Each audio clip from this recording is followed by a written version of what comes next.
Andrew Brandt, Director of the Morad Center here, and as we are wont to do and are proud to do, every now and then, hopefully on at least a couple times a month basis, we have an issue du jour that we can pop up and have a presentation, one-on-one interview from me, some key points of the issue, and of course, we try to make it as topical as possible. We're lucky today to have Professor Gordon Hilton from Marquette School of Law, also visiting professor at University of Virginia School of Law. He has a presentation which is excellent regarding the Native American names historical analysis. Obviously, it's going to lead up to a discussion of this. The Washington Redskins, which is so much in the news, one of the big hot-button issues in all of sports. But generally, I'm going to allow him, and this will be interesting for all of you, to have a presentation on a historical basis of these names. Then he and I will sit in front of you and talk a little bit more current issues and allow for time for you guys to have questions as we go through this for the next hour. So let's give a warm welcome to Professor Gordon Hilton.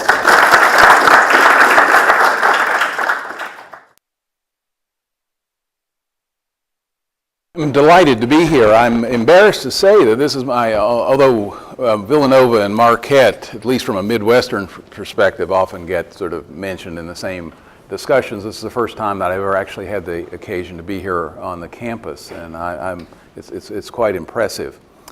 I guess I should start with a kind of disclaimer that I am a more or less lifelong Redskin fan. I was born in 1952, so about the time that I became aware of professional football, around 1960, 61. And I grew up in a small town in southwestern Virginia, but the Redskins were the closest team. Although I discovered quite early on that it's a challenge, even when you're 9 years old, to root for a team that seems to regularly have end-of-season records like 1-12-1, and particularly at a time 15 years after Jackie Robinson, it was still a team with only white players. But, and so my ardor and enthusiasm for Redskins has gone up and down over the years. They got a lot better when Vince Lombardi was there for a brief time, and then George Allen, and obviously it's been a kind of storied franchise. I have to confess that I never really thought much about the name. But obviously in recent years, at least since the early 90s, we're now really starting the third decade of this kind of public argument about the appropriateness or inappropriateness of the Redskin team name. One thing that I've noticed, and I also have a kind of part-time career as an intellectual property professor, and through these kind of curious turn of events, this became, as a legal matter, focused on the question of the Redskins trademark and whether or not it was disparaging to Native Americans, since the Lanham Act, the federal trademark statute, bans or prohibits the registration of marks that are disparaging or degrading to individuals. So I've been interested in this both as a fan, as a historian of sport, and then to some extent as a professor of intellectual property law. But I noticed early on that no one involved in the debate, either on the part of Native Americans challenging the mark or the current Redskins ownership defending it, that either side seemed to really know much about the history of the Redskins, or particularly how the team came to have that name. So what I'm going to try to do here for about the next 30 minutes or so is just try to do a rather quick run through of the question of how the Redskins came to be called the Redskins, and at least what the significance of that decision was at the time the name was originally chosen. So the Redskins, I'm sure most of you have at least heard of his name. The Redskins are really the product of the efforts of a man named George Preston Marshall, who was one of the original owners of the team, and after its first season, the sole owner, really, or the majority owner of the team, until the end of the 1960s.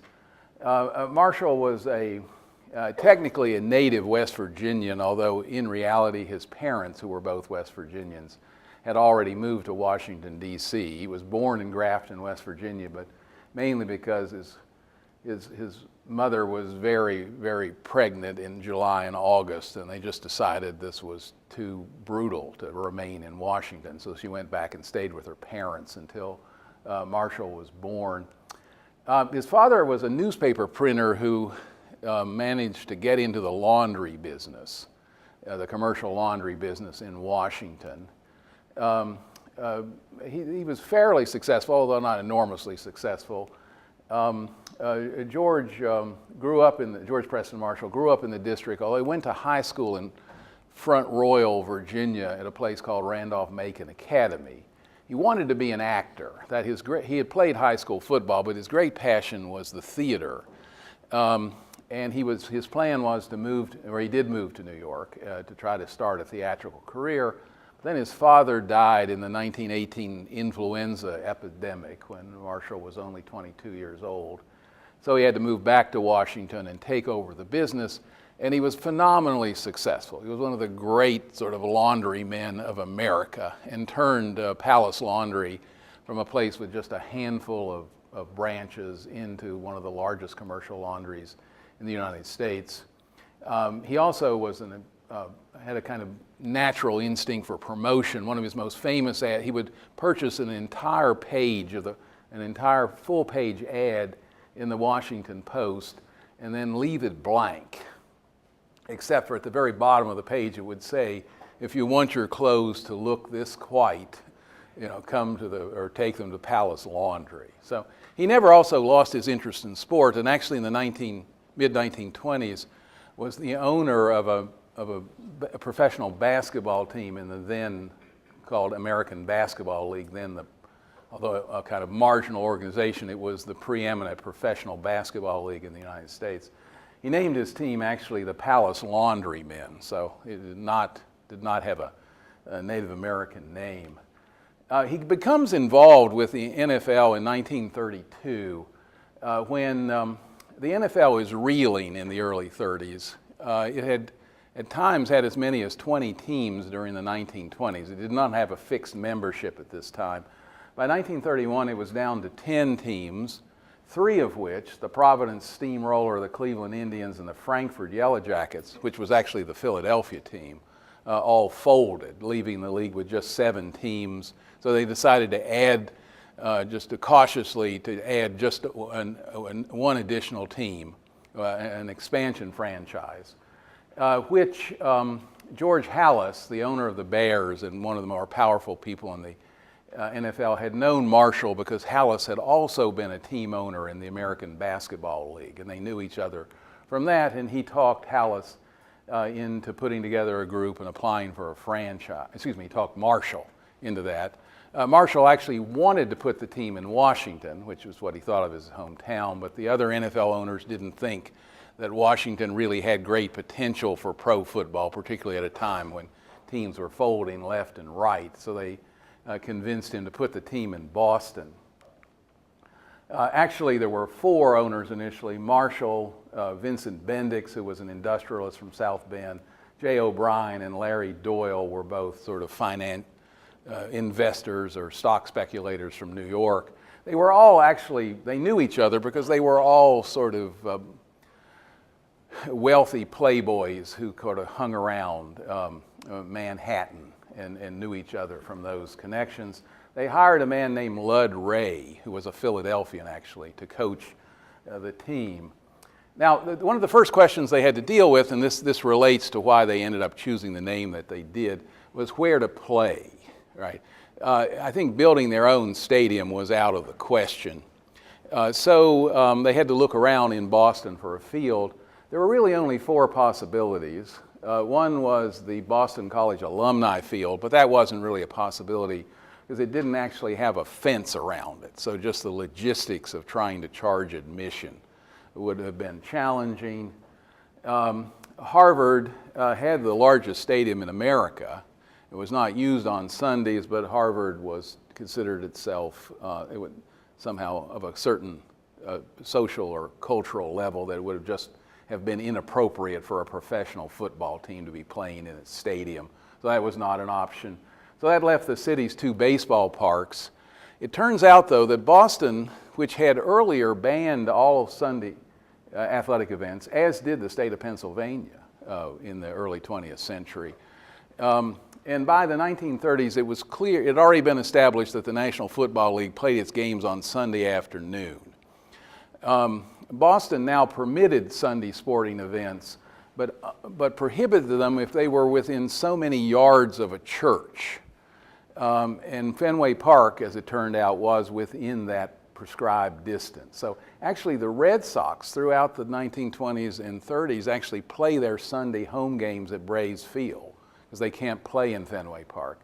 So again, because of this already established linkage between NFL games and Sunday, the only real option for Marshall and his fellow owners was to play in Braves Field, which is still around, although in a much modified field. It was the old football stadium at Boston University, which I think now hosts lacrosse.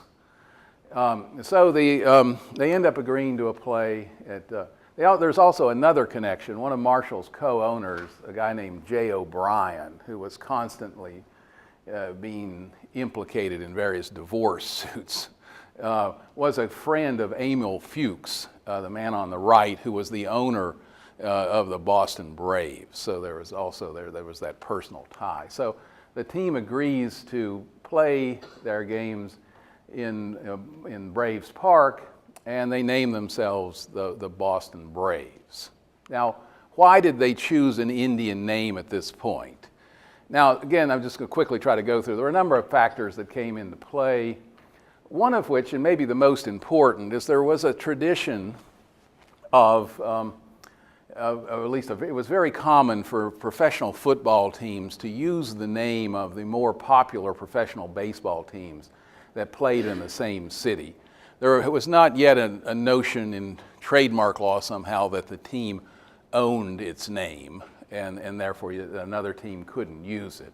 I think it was probably true, you could, if you were a baseball team, you couldn't call yourself the Boston Braves, but no one seemed to think there was any sort of proprietary right that would keep a football team from copying the name of a baseball team.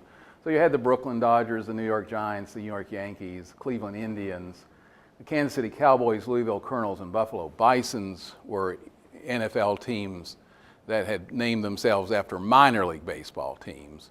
And then there was also this not very hard to discern pattern of just having a variation. So the Chicago Bears, obviously a takeoff on Cubs, and two different efforts to establish an NFL team in Detroit, one called the Wolverines, the later one called the Panthers, of course, are just takeoffs on Tigers, as of course as is the current team, the Detroit Lions. Later in the 30s, and actually the next year and the year following, the NFL added teams called the Cincinnati Reds and the Pittsburgh Pirates. The modern-day Steelers began their history playing as the Pirates. So an obvious thing that if you're in Boston and you're going to be playing in Braves Park, there's an obvious, I suppose, logic to just calling your team the Braves, because people will then at least know where you're playing. But there are other factors. One thing, there was nothing particularly new in 1932 about calling a professional sporting team by an Indian name. There were the Boston Braves and Cleveland Indians of Major League Baseball. There had been a number of teams in the NFL that had used the name Indian, including two different versions of the Cleveland Indians. Also a team that played briefly, and we'll talk about in just a second, in the early and mid-1920s called the Oorang Indians, who were based in Ohio. There were a number of college teams, Dartmouth Indians, Miami Redskins at that point were using Indian names. Also the Philadelphia Warriors, who are still around today as the Golden State Warriors. Their logo indicated they were Indian Warriors. And now a long-forgotten professional basketball team, the Toledo Redmen. They were actually named after Red Men chewing tobacco, which owned the team, but at least that product was named after Native Americans. There were other factors, though. It had long been the practice in the United States of using Native American symbols as sort of patriotic markers. Perhaps the best example is just American coinage. It's from the middle of the 19th century. well into the 20th, it was quite common for Indian heads to be placed on American coins. Of course, the famous Indian head penny, but it was true all the way up, at least this was the $20 gold piece. So this idea that Native Americans are somehow symbols of the United States, just like an eagle or the flag, was common. Just another more recent example from the early 1900s, the Indian motorcycles of Springfield, Massachusetts, which used to compete with Harley-Davidson. But Indian was not called Indian motorcycle because Native Americans supposedly rode motorcycles. It was just simply a way of kind of emphasizing the kind of American character of the company. This is a kind of historical note, the first time that we actually encounter sporting clubs using Native American names actually was, of all places, in Brooklyn. In the late 1850s, there was a major baseball boom. This is when the sport, as we now think of it, really first becomes a kind of national craze. So there were baseball clubs being organized all over the country, but particularly in the New York era. You needed a name for your club that would differentiate you from other clubs. Names typically tended to emphasize the athleticism, so things like Athletics, Superbas, Excelsiors, but also patriotic names, so the Betsy Ross Club, the Eagle Club, the Washington Club. And I think as a kind of subcategory of that, some clubs picked up the idea of using Native American names. So you find the Mohawk Club, the Seneca Club, the Osceola Club, which refer either to tribes or individual Native Americans. I don't think at this point there's any idea that somehow the players are somehow like Indians. I don't think there's any attempt to send that message, nor is there any use of Indian imagery or iconography. It's just a name to differentiate yourself and to kind of emphasize this cultural point that baseball was America's game, unlike cricket or rounders or other bat and ball games. It was also fairly common in the 19th century, particularly with baseball clubs, to use Indian nicknames as sort of what I call geographic locators. This was in an era, at least where professional baseball clubs didn't really have official nicknames. Usually the nicknames were applied by journalists or fans, so that the team would just be called the New York Baseball Club. It might be informally called the Giants, but it wasn't actually part of its name. So part of that process, teams that were located either in cities where the city name itself was somehow an Indian word or connoted Indians, like Indianapolis, would be referred to by, the players would be referred to as Indians, or in places like Fort Smith, Arkansas, or Spokane, Washington, or Muskogee, Oklahoma, or Wichita, Kansas, where at least many people associated those areas in the late 19th century with the presence of Native Americans. It was not uncommon for those professional, usually minor league baseball teams in those cities to be kind of commonly known as Indians or Chiefs, or in the case of Muskogee, Redskins. Actually, the first two minor league baseball teams that were commonly referred to by Indian names were the Oneida Indians, of course Oneida being an Indian name, and the Scranton Indians. Now, Scranton is less obviously an Indian location in the 1880s, but there was much had been made at that time locally of the Indian heritage of that part of northeastern Pennsylvania. Something that we've really lost track of now that also factored into this appropriateness of Indian names was at one time there was a widespread association of Native Americans and athletic superiority. It's somewhat akin to the sort of notion that exists today with African Americans. This idea, whether it's scientifically demonstrable or not, the visible evidence seems to suggest that African Americans, at least for certain sports like football and basketball, seem to excel way beyond their numbers. Well, it was widely believed in the late 19th century and early 20th century that Native Americans were particularly gifted athletically. There was never, even though African Americans after the early 1880s were kept out of organized professional baseball. There was never any such ban on Native American players. So there were always, in the early 20th century, a few Native Americans playing in Major League Baseball. Somewhat embarrassing from the point of the present is that virtually all of them were nicknamed Chief. But perhaps one of the better was the Charles Albert Bender, Chief Bender, who was a Native American. He's in the Baseball Hall of Fame. He was a great pitcher for the Philadelphia Athletics. He also played professional football in a kind of pre-NFL era as well. But there was nothing particularly remarkable about that, I suppose, because Bender was a Native American and people associated Native Americans with athletic skill.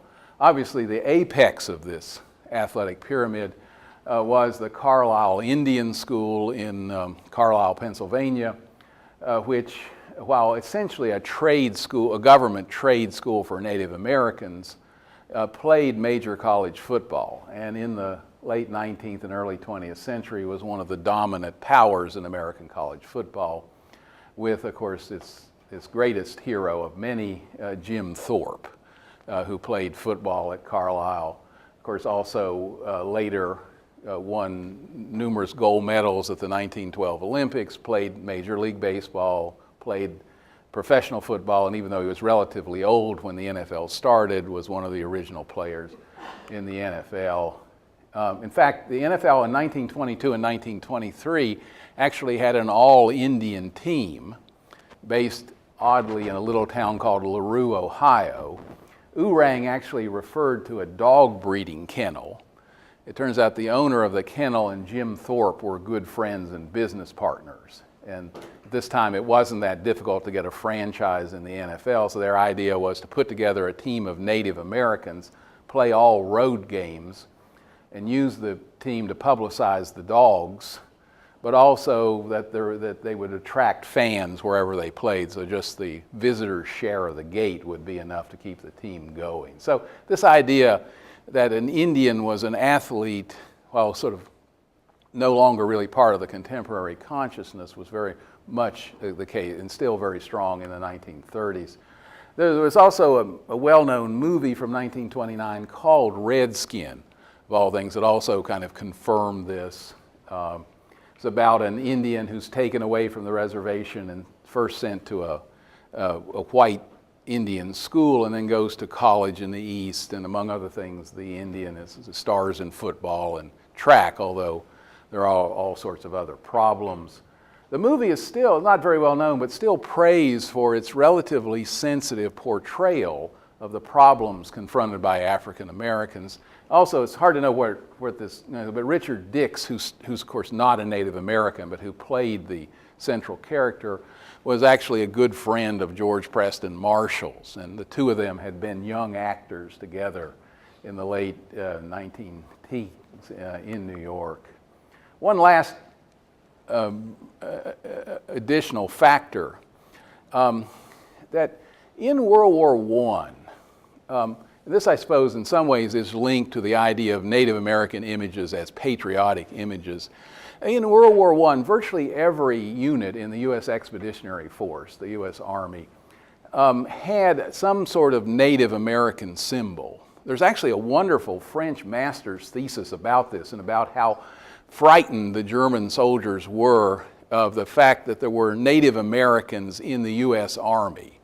Westerns were also popular in Germany, even in the early 20th century, and this idea that there were American soldiers who were not only ferocious fighters, but who would scalp their victims was particularly troubling, apparently, to certain German soldiers. So the German military actually went to some length to try to rebut this sort of feeling.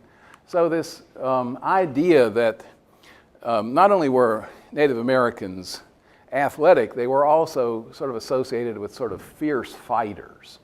I think it was also reinforced by this use of Native American iconography during the First World War. And it was after the First World War that you start seeing football teams taking on Native American names. I think there are two reasons for that. One, of course, as long as there were real Indians playing football, as long as Carlisle was a major college power, and its players were all Indians, it was hard to nickname your team Indians if they weren't. Carlisle closes around the time of World War I, so it becomes, somehow the name seems to come into play. And I think also the equation in the 1920s of football as a kind of substitute for war also kind of reinforces the use of Native American nicknames. So this is when William and Mary, Dartmouth, Northeast Oklahoma State, North Dakota, Stanford, Miami, all of these colleges which would later become strongly associated with Native American names for good or for bad. Most of them adopt the usage of those names in the aftermath of the First World War. The first professional baseball team to adopt a Native American symbol was the Boston Braves. There was a number of reasons for that. They do this in 1912. The owner of the team, the new owner of the team, a man named Gaffney, was actually from New York and affiliated with Tammany Hall, the name of the leading Democratic political organization in New York City. Tammany Hall operatives were referred to as Braves in the kind of vocabulary of New York politics. So some people have suggested that the fact that Gaffney was a Tammany man, just since Gaffney was a Brave, it made sense to call the team the Braves. That had not been, the previous version of the Braves had been called the Rustlers, in part because their owner's name was Russell. So a lot of these are just sort of journalists looking for not to have to say Boston over and over. But there was also a military unit in Boston known as the Boston Braves, which was then quite well known. Of course, the Boston Braves, a form of Boston Braves, had engineered the Boston Tea Party during the Revolution. Also interestingly, shortly before the Braves adopt the name Braves, Harvard and Carlisle played each other in football at the end of the 1911 season in Cambridge. And this game was at the time immediately proclaimed as the greatest football game of all time. Harvard had gone off to an early lead, but Carlisle fought back and then ultimately won the game in the last minutes on a long field goal by Jim Thorpe. And so this whole idea of athletic Native Americans was very much in the minds of Bostonians in the winter of 1911-1912 when the Brave name is taken. One last factor. George Preston Marshall, and this has not, I think, been fully appreciated, the owner of the team, had a kind of long-standing fascination with Native Americans. This stemmed from the fact that his family was from Romney, West Virginia, which is a little town in the northeastern panhandle of West Virginia, only a couple thousand people. During the Civil War, Romney was a solidly pro-Confederate community, even though it was detached from Virginia and added to the new state of West Virginia. That would not have been the choice of residents of Romney. The other interesting thing about Romney is it was the location of the largest untouched Indian burial mound in the eastern United States. It had never been plowed under. So in the middle of the town of Romney was this large hill, which was known to be an Indian graveyard. That's sort of what it looks like today. During the Civil War, there was a Battle of Romney. Romney sat up on a bluff over the north branch of the Potomac River, so it had a certain limited temporary strategic importance, because if you controlled that bluff, you could fire down on river traffic below it. So there was actually a battle where the Union Army comes to try to take Romney away from the Confederates. The Confederate troops to set up their defensive position on top of the Indian mound. One of the soldiers who's there as part of the Confederate defenders is Marshall's grandfather. He survives the battle, but many people are killed.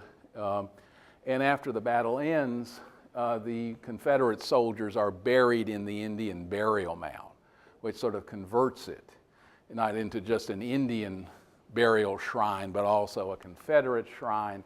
The first pro-Confederate monument erected in the United States after the Civil War was actually erected in Romney in this kind of hybrid Confederate and Indian burial ground. And to this, throughout its history, this is the sort of showpiece of the little town of Romney's history. It's the location where this battle was held, where these valiant Confederates defended the land just as their Indian predecessors had supposedly defended it in earlier eras, and they were all buried together. So there are a lot of reasons why Braves was a sort of obvious name. Well, the team loses a ton of money during the first year, and Marshall's fellow owners lose interest, so he buys them all out. And so he's now the sole owner of the team. Also, the team went 4-4-2. 1932 was an odd season and something that's still a sore point for Packer fans. The Packers were 10-3-1 that year. They won 3 more games than any other team in the NFL, but the Bears went a bizarre 7-1-6. And under the formula they used in 1932, ties just didn't count. So 7-1 was a better winning percentage than 10-3. So the Bears, not the Packers, won the championship. Well, the Boston didn't do bad for an expansion team. Their 4-4-2 record put them in 4th place. But their coach, Lud Ray, decided to resign and then joined with Bert Bell and actually created the Philadelphia Eagles, which began play the following season. So Marshall needed to hire a new coach. Also, something else that happened was that ordinance that had kept anyone from playing football in Fenway Park on Sunday was repealed after the 1932 season. And then also the Boston Red Sox were sold to Tom Yawkey, a wealthy millionaire who decided to revamp the field and renovate the ballpark. So Marshall has to get a new coach, and now there's also the option of playing somewhere else. Now, this is where the story takes a kind of turn into the moderately strange. It turns out that among the available coaches is a man named William Lone Star Dietz, who had never coached professional football but had been a successful college coach. That's Dietz on the right. He had played at Carlisle. He actually had been a teammate of Jim Thorpe and had played in that greatest college game of all time in 1911. He had gone on to coach Washington State and Purdue and Wyoming and Louisiana Tech, twice played in the Rose Bowl, and in the early 1930s was coaching the Haskell Indian Nation School. This was the school in Kansas that had replaced Carlisle as the principal federal Indian school. He had been their football coach, but the U.S. government decided to de-emphasize football at Haskell, so Dietz needed another job. Dietz claimed to be a Sioux Indian, and he had been accepted by many people as a Sioux Indian. We actually know that most likely he wasn't an Indian at all, but he managed to fake it his whole adult life. And there's no reason to think that Marshall knew this. I think Marshall thought Dietz was an actual Indian, although in some versions Dietz described himself only as a half Indian. But in any event, he claimed to have grown up on a Sioux Indian reservation and was widely associated with it, both because of Carlisle and then being the coach at Haskell, was associated. So Marshall, ever the promoter, comes up with this idea of kind of reviving Indian football by hiring Dietz and recruiting Native American players. So, and this is Dietz, who of course is a central part of the plan. So Dietz is hired as the coach, and then Dietz starts out, and of course they have their players from the previous year, none of whom were Indians, but Dietz ultimately recruits 6 Native American players for the team. But Marshall isn't just going to have an Indian coach and Indian players. He wants to change the sort of appearance of the team. And as it turned out, Dietz is actually also, in addition to being a football coach, is a somewhat well-known Indian artist. So it's a kind of 2-for-1 here that you get. And so the original Redskin logo, you can see the similarity to the one today, was actually drawn by Dietz. They also, Marshall and Dietz redesigned the uniforms. This is the uniform that they played with starting in 1933. You can see, of course, the Indian head that Dietz is drawing on the shirt. Also, these sort of gold and orange colors had been the colors of Carlisle. So anyone who remembered that would associate these uniforms with Native Americans. you can't see this very well, but this was their stationery. One thing that's interesting here is you can see this is the, well, it's not on this particular page, but it's, if you saw the whole sheet, it would indicate that the team is still, oh yeah, of course, it says the Braves. So they're already using the logo, and they list Dietz over here as the coach, but they're still calling themselves the Braves. So it seems that at least originally, this bringing back football, Indian football, and kind of converting the Boston Braves into a team that sort of celebrated Indian football didn't necessarily require them to change their name away from Braves. This is Dietz. This is Rabbit Weller, who had played for Dietz at Carlisle. This was Orion Crow. These were two of the Indian player. Crow in the Kennedy administration was the head of the Division of Indian Affairs. They were both players. Now this is where it gets a little complicated. The Redskins announced on July 5th, 1933, that they're changing their name from Braves to Redskins. Marshall says at the time that it's to avoid confusion with the football team and also to celebrate the fact that they now have this Indian coach and Indian players, although of course Braves was thought of as an Indian name. And then 15 days later, the team announces that it's moving to Fenway Park. So there's still a kind of question about what exactly is the relationship of the name change to the move to Fenway Park. Now, there were plenty of reasons to move. Fuchs, the owner of the Braves, had a terrible deal. When he bought the team, he didn't get the stadium. Instead, he got a long-term lease on the stadium at a not very advantageous rate, with Gaffney, the previous owner, keeping the stadium but selling the team. So Fuchs was always strapped for cash. In fact, about 3 years later, is forced to give up the team. He basically just goes broke, and the National League takes the Braves over and finds a new owner. Fenway Park is now available, and it's been renovated and presumably was at a lower rent. So there were economic reasons for switching. Now, the question, though, is interesting in regard to this is, well, what were the reasons for changing the name from Braves to Redskins? Well, there were a number. I used to think this was the most important one. If you're leaving, again, we don't exactly know when Yawkey and Marshall entered into this agreement for the Braves to play in Fenway Park. We know it was announced when it was announced, and that was 15 days after the name change was announced, but we don't really know when the negotiations began.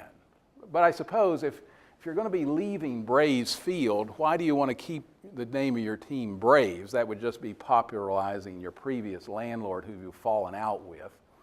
Also, there is something kind of phonetically similar between Redskins and Red Sox. For some reason, the name something colored Sox has only been applied to baseball. I think there's no example of a football team calling itself the White Sox, Green Sox, Red Sox, or anything like that. So I suppose you could argue, well, Redskins is just the source of Redskins is that they're trying to come up with a name that echoes Red Sox. But I now believe there's more to it than that. I think, as I've already indicated, Marshall was really excited about this idea. Remember, he lost a ton of money the year before because the team didn't draw. So I think he thinks emphasizing this, not just the team has an Indian name, but it's really emphasizing the Indian linkages. This will be a way of making the team more popular, drawing more fans, making more money, particularly since you've got a legitimate Indian coach and, at least at the start of the season, 6 Native American players on the team.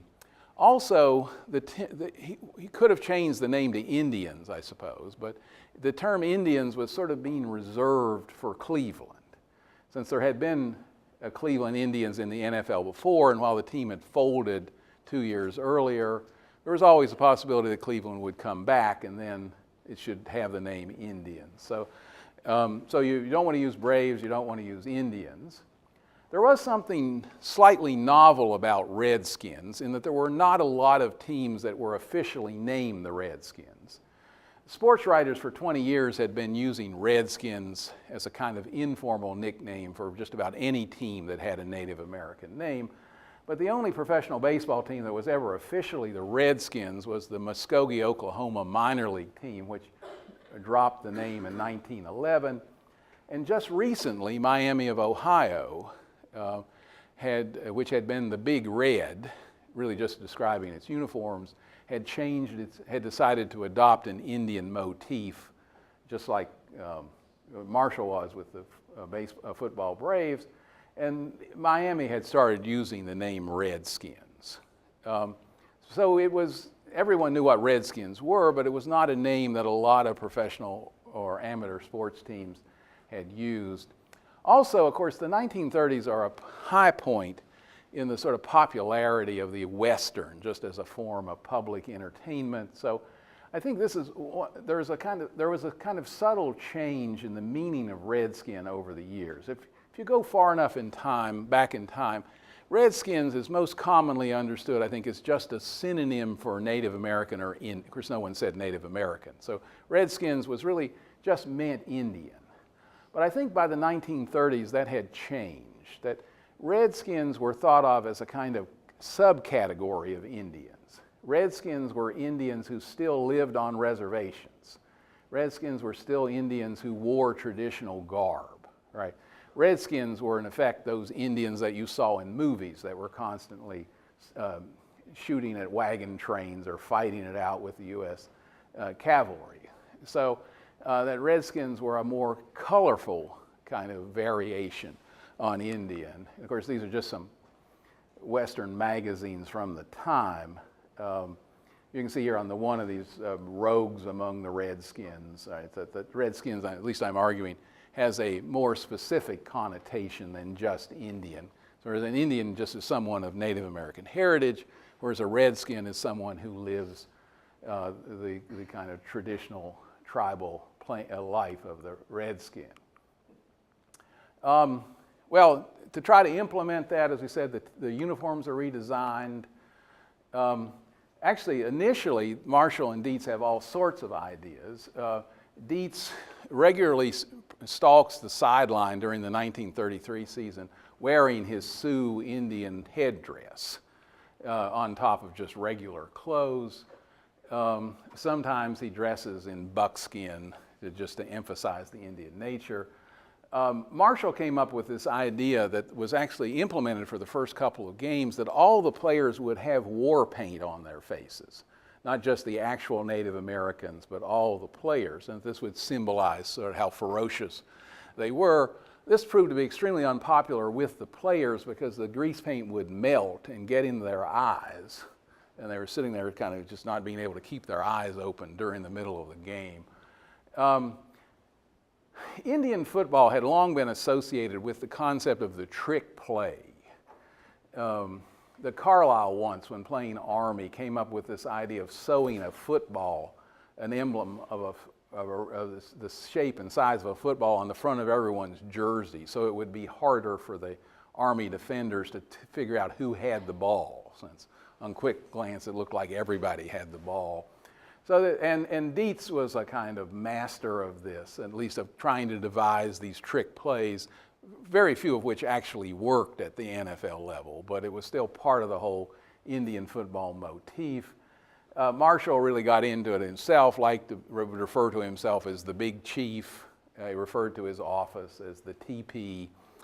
Where the Braves, and when the team played in Brave Stadium had been known as the Wigwam, but that actually dated back to the baseball Braves. That's just Marshall in front of his Redskins headquarters. Dietz did okay. They had 2 years, 5-2, 6-6. The Native Americans actually turned out to be pretty disappointing. Other than Orion Crow and the guy known as Chief Johnson, the others really weren't good enough to really play in the NFL. As I say, the players didn't like the trick plays. They didn't like the whole Indian war paint and stuff like that. And Marshall and Dietz were both men of kind of outsized personalities, and sort of inevitably they kind of collided with each other. So Marshall fired Dietz after the 1934 season and hired Eddie Casey, who was the former Harvard coach.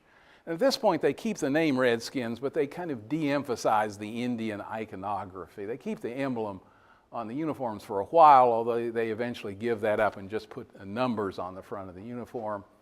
They still don't draw very well, and so Marshall, at the end of the 1936 season, decides to leave Boston and move the team to Washington, and the other owners agree. Now, this is where I think something clicks in Marshall's mind, right? Now, so he's moving the Redskins to Washington, which in his mind is back to the South. Even though Marshall is from the northernmost part of the South, he has a strong identity as a white Southerner. So I think what he comes up with, now that he's Washington, he can just turn the Redskins into Dixie's team. He's now the southernmost franchise in the NFL. So he starts to kind of emphasize the Southern and even the Confederate aspects of having a team in Washington. And it seems to me at some level something clicks in his mind about this burial mound back in Romney. Interestingly enough, when his father died in 1918, Marshall took his father back to Romney and buried him in the burial mound. And when in Marshall's will, one of the stipulations was that he was to be buried in the Confederate cemetery in the Indian Mound back in Romney, where he is buried today. So I think he comes up with this idea that now that he's got the Redskins in Washington, still in his mind the South, he can now actually exploit both of these connections. That the Redskins will be about Native Americans and white Southerners, which I think in his own kind of weirdly racist, romantic imagination were the real Americans. White Southerners and Native Americans were the real Americans. He was facilitating this by his wife, Corinne Griffith, who was his third wife, but he married her in the late 30s. She was from Texas and also sort of a Southern nationalist. And she actually wrote the original lyrics to the Hail to the Redskins. And if you actually look at these, Hail to the Redskins, Hail Victory, Braves on the Warpath, Fight for Old Dixie. Of course, the song in modern times is sung Fight for Old D.C., but it was originally Dixie, at least in her lyrics. So there, Braves on the Warfight, Fight for Old Dixie, there you've got this fusion of Confederate and Indian motifs. Then it goes into this kind of silly, supposedly Indian dialect, like an Indian, at least an Indian from a Western movie was somehow singing about playing football. But it makes Sons of Washington, and then Hail to the Redskins, Hail Victory, Braves on the Warpath, Fight for Old Dixie. So this, I think Marshall's great insight at this point is you don't really have to have real Indians to capitalize on the Indian motif or the Indian imagery. And actually the Redskins turn out to be very good. They win the NFL championship their first year in Washington. Marshall, of course, then just continues to exploit the Indian imagery. A couple of years after moving to Washington, he comes up with the idea of the Redskin Marching Band, which is still around, but the idea you'll have a band of non-Indians, but they will dress up as though they were Indians. He's the first person to have cheerleaders, but the cheerleaders are dressed, first pro team to have cheerleaders, the cheerleaders are dressed in these Indian princess garb. And this goes on for years. They actually do a different outfit today, but that's a different talk. So these are sort of the Redskins of my youth. Now, of course, while Marshall is happy to have Indians, it would be inappropriate for this team of white Southerners and Indians to have black players, so he refuses to have black players. Finally, he's sort of forced, his hand is forced, when the District of Columbia builds DC Stadium, or what we've come to know as JFK or RFK Stadium. This is a really fascinating picture. This is while the stadium is being constructed, and Morris Udall, the Secretary of the Interior, has threatened Marshall that he will not be allowed to play there, even though he has a lease, unless he integrates his team. This is actually this has got to be like your worst nightmare. The American Nazi Party shows up to support Marshall, and they're picketing DC Stadium with signs saying, among other things, please keep our Redskins white. Apparently not appreciating the irony there. And of course, these three black boys watching it. Marshall does give in 1962 and actually ends up signing 4 black players. He drafts Ernie Davis, the Heisman Trophy winner, who's black, but then trades him to the Browns for Bobby Mitchell. He also trades a player for the Steeler guard John Nisby. So the Redskins are integrated, and of course this now brings this part of my presentation to a close. And of course, today the Redskins, of course, are a black majority team like all NFL teams, but also a team with a very large, devoted African American fan base. So I guess the point of this is that I'm not sure what this means, except that it's a lot more complicated than you might think. I think it is clear that Marshall in his own mind was not trying to disparage Native Americans. In his own weird sort of romantic imagination, he was celebrating them, right? You know, because of this kind of idiosyncratic view about the kind of cultural affinity of Native Americans and white Southerners. So this is my presentation for now, but I'm happy and actually anxious to also talk about the kind of contemporary implications of this, but I guess we move into part 2 for that. Well, we are time limited, but I want to ask quickly. Sure. Everyone, I know people have to leave in a couple minutes. So bringing it to the present, you have the great historical analysis. Where are you on a change, number one? And two, do you think it's all political? And three, if Redskins, what about Chiefs, Braves, Indians, Seminoles, Warriors?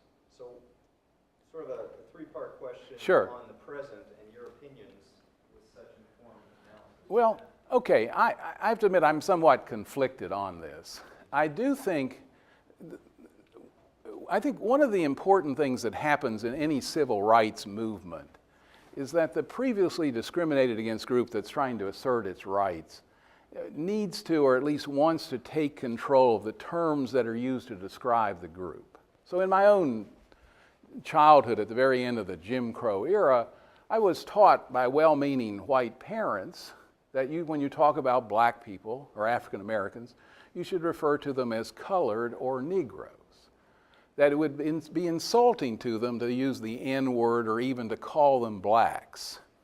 Now, obviously, at some point in the 1960s, African Americans took a different position on that. You know, we don't want to be called Negroes. We don't want to be called colored. That's your terms for us. We want to be called black. It's somewhat ironic, at the very moment that was happening, Asians were announcing we don't want to be called yellow. And to some extent, Native Americans were beginning to say we don't want to be called red. So it's somewhat inconsistent, right? But I think so so you call black people by their skin color, but you avoid, if you want to be politically correct, you avoid calling Asians or Native Americans by their skin color. Obviously, that on its face doesn't make sense, but again, I think it's really about the group defining, the previously oppressed group defining how it wants to be referred. So I do think in some ways the Redskins have been victimized on the name issue by linguistic changes and cultural attitudes that could not have been foreseen in 1933. On the other hand, I think there's no question, that the Redskins have been exploiting Native Americans, even maybe not mean-spirited way, but because most teams that have names, like the Fighting Irish, the Vikings, that imply some sort of racial or ethnic heritage, the schools have some connection to that, right? That Notre Dame at one time was a college composed mainly of Irish Americans. That the Vikings play in Minnesota where the original sort of settler footprint was predominantly Scandinavian. Even like the minor league baseball team in Atlanta until the Braves moved there was called the Atlanta Crackers. Well, most people would say that crackers is an unflattering term for white Southerners, but if the Atlanta Crackers want to call themselves Crackers, sort of like the West Virginia Mountaineers with this hillbilly stereotype, right? If people in West Virginia want to project that image, well, they're talking about themselves. My absolute favorite was the African American team in Atlanta in the early part of the 20th century, which was called the Black Crackers, which seems like a rather bizarre name. But if they're black Atlantans and they want to call themselves Black Crackers, well, they can call themselves anything they want to. The problem is, except for those two Dietz seasons, right, the Redskins have never really been Indians, right? And this burial mound thing, the Indians buried in those burial mounds had been gone for centuries, by the time that whites ever settled Romney. So Marshall's kind of weirdly romantic view of history notwithstanding, it's not really the tradition of the Redskins. I actually think the NCAA actually sort of got this right, that only Native Americans have the right to call themselves by generic terms. So UNC Pembroke, which was founded as an all-Indian public university in North Carolina, still gets to call itself the Braves. And the NCAA doesn't object to that because it was founded as an Indian school. The Haskell is still around. It's not an NCAA member, it's an NAI school, but if it were, I'm sure they could call themselves Indians, because Haskell is still an all-Indian college. But whites have no right to call themselves Indians or Redskins or Chiefs or Braves. Now, if you want to use a tribal name, then that's up to the tribe. So if you can get the tribe to essentially license you the right to be called the Sioux or the Seminoles or the Chippewa, well then that's a sort of cultural property matter, and if the tribe lets you use it, you can. So I think that's actually a more rational thing. But I don't know, for me the hard question is whether or not the Redskins should have to, it's true, there's no question now that most Americans of any race understand Redskins to be an offensive term. Now, it's not clear exactly how that happened. So I guess for me, the hard question is whether or not the team should be forced to change the name because of these changes in meaning. Yeah. And you have the Redskins getting their polls where they show huge majority of Native Americans support the name. Right. Then you have other groups with their polls with absolutely different results. Yeah, I think the polls are tricky, right? Because it's hard to know who's a Native American, right? Whether or not you have to have a tribal ID number to be a Native American or not. It seems to me that Native Americans are genuinely split over this. But it's not clear how the Lanham Act on this narrow trademark issue doesn't say it has to be offensive to a majority of a group. So it's Goodell doesn't say it has to be offensive to. He made some comment if it's offensive to people, we'll look into it, and that's as strong as he's yeah. made the issue. I mean, it's pretty clear the Oneida tribe thinks it's offensive, but I mean, it's not so clear, that the Cheyenne. There's Adrian Jawort, who's a Native American poet, who's actually emerged as a kind of defender of the Redskins because he identifies himself with this tribal heritage of warriors. So it's extremely complicated. I think actually that's been the unfortunate thing that, at least as a legal matter, that this has been fought out in the context of trademark, because I think this trying to determine whether something is disparaging is an extremely difficult matter.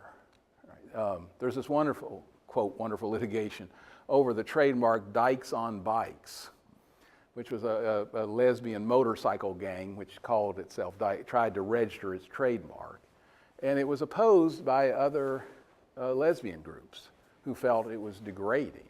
And so I think because this whole question about degrading or disparaging is inherently subjective, I think that's a very poor arena. It seems to me trying to analyze it in terms of cultural property might be a more productive approach. Question? Do you personally think that there should be a change? Well, Marquette changed it. Marquette changed. Marquette actually, by far the worst things were mascots. And Marquette was one of the first schools that dropped its Willie Wampum mascot. 20 years later, it dropped Warriors because it was concerned that even though Warriors was itself generic, Marquette had always depicted the warrior as an Indian warrior, and that it would be appropriate. I certainly have no problem with places changing their name out of these sorts of concerns. I guess the question is whether or not you should be absolutely forced to. I've actually suggested this to the Redskins, but they've showed no more enthusiasm than anyone else has. I actually like the name buckskins. The term buckskin was actually used by the British soldiers during the War of 1812 to describe the American militia that were trying to prevent them from moving up the Chesapeake and capturing Washington. So buckskin would even have a kind of historically appropriate linkage to the Washington area, and then you could still call them the skins, right? But nobody seems to be picking up on buckskins. Yes? Do you see like a trademark case going forward as the only way that it's going to change? I think Snyder's made it pretty clear that he will not change it. Well, you know, the trademark case also won't even really force them to change. All they'll lose is the advantages of federal registration, which doesn't mean you can't sue under common law trademark or Maryland or Tennessee unfair competition law. So it'll just make them lose. It'll just make it more expensive to enforce the mark, but it won't even necessarily require it. Now, it may be if the rest of the NFL decides that this is just going to be cost us more. That, you know, I think that's, so I think actually, I think trademark is a poor way to do it, because there are all sorts of, should Aunt Jemima, I don't know who owns the Quaker, I guess, right? Should they have to drop Aunt Jemima because she's clearly a product of a much earlier and an era with much less racial sensitivity? Or Uncle Ben, I don't know if you know Uncle Ben's rice. I mean, Uncle Ben is right out of the, you know, like he's the slave who oversees the other slaves in the kitchen. But these, or Red Man chewing tobacco. I mean, I don't know, these companies and products that have been around so long, I guess I'm a little reluctant, and maybe the Redskins in my mind fall into that. I guess I'm a little reluctant to forcing them to give up these signifiers, particularly at the time they weren't. At the time that they became common, they were, at least the culture as a whole didn't see them as inappropriately offensive. Yes? What about the FCC? I know like a couple weeks ago they said they were going to start considering banning the use of Redskins on TV, because I guess one of the senators came out and said that it was obscene language. Yeah. Do you think that would have much of an effect? Well, I think that would definitely have an effect. I thought it was interesting, just recently the Washington Post editorial board announced that it would no longer use the term Redskin, but it let the decision up to its other departments, and the sports division has clearly decided to continue using Redskin. But so I don't know what would happen, you know, if you can't say the name on television. I don't know. I've never met Daniel Snyder personally. I know Bruce Allen a little bit. I think they are going to be very reluctant at this point to give it up, even if it costs them a lot of money. For one thing, Daniel Snyder is not going to go broke anytime soon. But, you know, I guess at some point, you know, it's just like everyone has pretty much stopped saying Negro, except for a few black groups that have it as part of their historic heritage. So, I mean, I suppose at some point, if public sentiment turns completely against the use of the term, maybe at some point they'll just have to give it. If people actually start objecting. I thought it was interesting. I gave a version of this talk last year at Howard to a largely African American audience, and then I just asked them how many of you actually would favor it, because I suppose there's a kind of white person stereotype that if that one previously oppressed group would be sympathetic to another oppressed group, even on different issues. But it was clear that at least 2/3 of the people in the audience thought the Redskins should keep the name. So I don't know. I think part of the problem here is the people who don't find it offensive don't find it even a close call. So I think there's going to have to be more of a profound... I guess I'll be surprised if the FCC really follows through on that, because so many people seem to not find it offensive. I mean, what do you think? I'm just, if you don't mind my asking those who are still here, how many of you would would favor forcing the Redskins to, because there have been bills introduced into Congress. None have gone very far yet, but they would in effect, just like no one can use the term Olympic because of the Amateur Athletic Act, except the U.S. Olympic Committee, presumably Congress could avoid First Amendment problems, but make it almost impossible for the Redskins to continue using the Redskins. I'm just curious, I mean, what do you think? So reverting to first-year property professor, right? You know, I'm very undecided on it. On one hand, I think if there, you know, is a group that is offended by it and wants it changed, then, you know, who are we to say, oh, you shouldn't be offended by it? But on the other hand, you know, like you said, this has been around for such a long time, and the founding of the team, it was meant more to celebrate Native American heritage, perhaps, than, you know, the modern cultural implications of it. So it's tough. But I guess also, I do have a question. It seems like recently the Washington Redskins is the one professional team that really gets a tough time as far as the mascot and everything. And why do you think, is it because of the term Redskins? I think, right, I have written a little piece about this. I think a number of things happened that have just made the term Redskin seem instinctively offensive, things that have happened linguistically. You know, even just the term skins now has the kind of colloquial uses of skins usually have sort of negative implications. The story that is absolutely without historical foundation, that the term originally referred to a kind of bounty that could be claimed by cutting the skin off a dead Native American. That's entirely without any historical basis. But it does seem to resonate. When people hear that story, they think, oh, how horrible. But they seem to think it's true. So I do think, because it's interesting, Marshall, back in the early 60s, the Kansas City Chiefs used to use a lot of cartoon characters in their game programs and things like that, as did the Philadelphia Warriors. Before they moved to the San Francisco Bay Area, they were in Philadelphia, and they had this kind of cartoon mascot of this kind of fiendish-looking Indian who was all bones, and he had a long nose. And George Preston Marshall thought that was offensive. He actually, Marshall, I learned this from Bobby Mitchell, who was still around, who was the first black Redskin. He said the first time he met Marshall, didn't know quite what to expect, because this guy had been famously resisting hiring any black players, and now he had traded for one, Mitchell.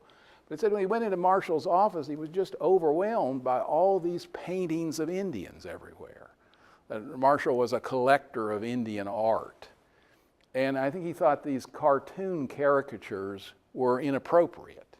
So what he was doing with the dignified Indian profile, and then at some point they ditched Dietz's logo and commissioned a new one, but it was drawn by a Native American artist. So because to me the great offender is Chief Wahoo, right? The Indian mascot. Seems to me of all the things that seems by far the most disrespectful.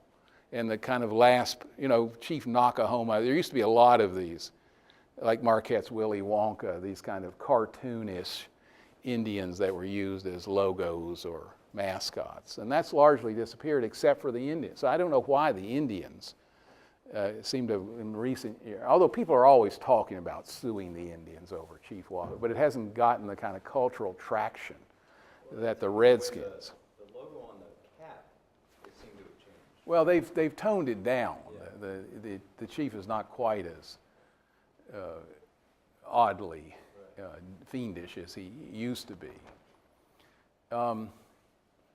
So I don't know, but it does seem to be something has happened to make the word Redskins be perceived as particularly, although if you study the sort of history of the term, that's not its history, right? In fact, the earliest use of the term Redskins is by Native Americans as a kind, referring to themselves as red as a way of differentiating themselves from white and black North Americans. So it was originally, I mean, its origins are not, whereas if, if you look up the word nigger or kike, or wetback, they're always understood to be mean-spirited and disparaging.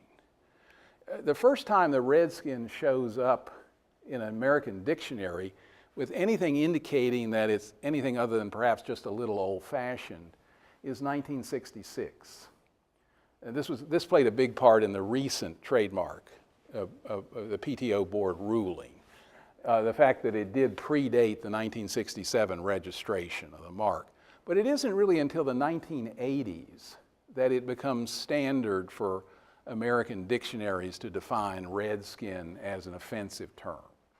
So something happened. But I mean, that's the nature of language. Just like Negro became a kind of unacceptable term, not because,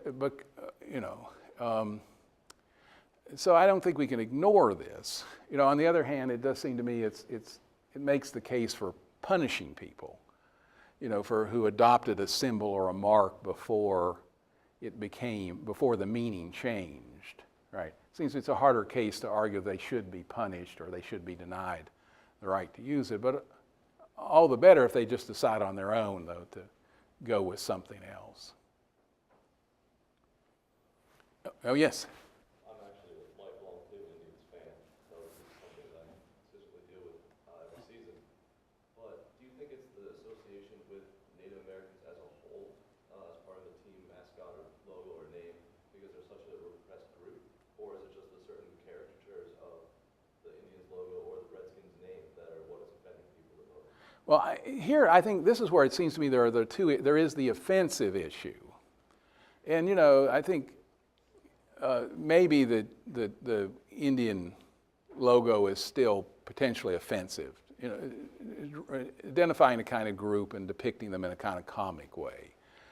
But I think that's why, to me, this sort of cultural property argument resonates more, right? That you generally shouldn't pretend to be some group that you're not a member of. It's okay if you want to be Trojans, right? Or you want to be Spartans, or maybe Vikings, because they're gone, right? I mean, those are references to past ethnic groups or cultural groups, whereas Native Americans are still around, and I'm not sure it was the best idea. This whole plain Indian idea, right? Now, and of course, certainly the Redskins are guilty of that, right? Because I'm also a little uncomfortable with the idea that what Allen and Snyder have been pushing, that this was actually a way of kind of honoring Native Americans, that at least they thought Dietz was a real Indian, and they had these Indian players, so this was a way of recognizing their contribution. I don't know that that's it. I mean, they were certainly exploiting it. I think not necessarily in a mean-spirited way, but they were, people like to see players. I think the original idea was if you dress these guys up as Indians, more people will come to watch the games and we'll make more money. I mean, I think that was the original impulse. I'm not sure how good that is. The Indians, incidentally, seem to have clearly changed their name because of the success of the Braves. Right? The Braves win the 1914 World Series. The Indians need a new name. They've been called the Naps, but Napoleon Lajoie is long gone. And so they come up with Indians because they kind of like what the Braves are doing. The Braves actually have that little Indian logo on their uniform. That's actually relatively new in 1912. The Cubs already have the bear. The Athletics have the elephant, but they're really the only two teams with logos. So I don't know. I mean, what do you think?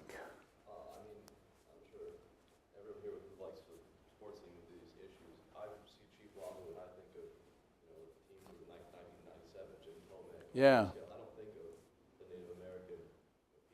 Well, that was an interesting argument the Redskins made actually back in the 90s when they were litigating this trademark issue the first time. They win the first time on a kind of technicality that the plaintiffs were too old and could have complained earlier and they waited too long. And that's why the current lawsuit was filed by a group of 21-year-old Native Americans. But the Redskins argued that the term Redskin no longer refers to Indian, that the only real meaning of Redskin today is a football player who plays for the Washington NFL team, and that that should be recognized as the primary. It's hard for Cleveland to claim that the term Indian only really refers to the Cleveland baseball team.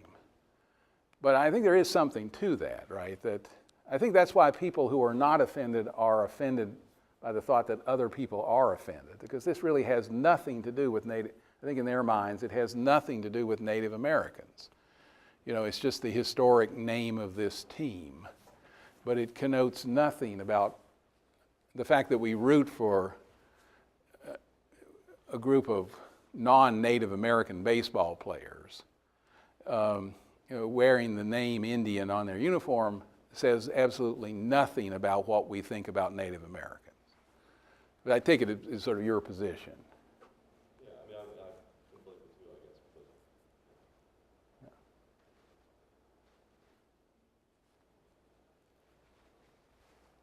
Well, I thank you very much.